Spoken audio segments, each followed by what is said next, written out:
নোংরা পোশাকের কারণে প্লেনে সবাই যাকে ভিখারি বলে তাচ্ছিল্য করছিল, কিছুক্ষণ পরেই কেন গোটা বিমান উঠে দাঁড়িয়ে তাকে স্যালুট করতে বাধ্য হলো। চলুন জানি সেদিন কি ঘটেছিল আর কে সেই রহস্যময় ব্যক্তি।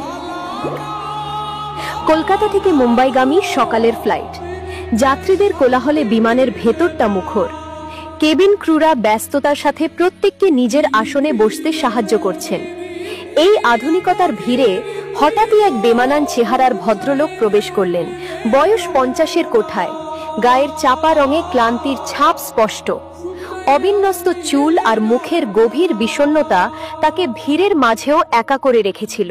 পরনের ব্লেজারটি পুরনো, ভেতরের শার্টের ওপরের বোতামটি খোলা।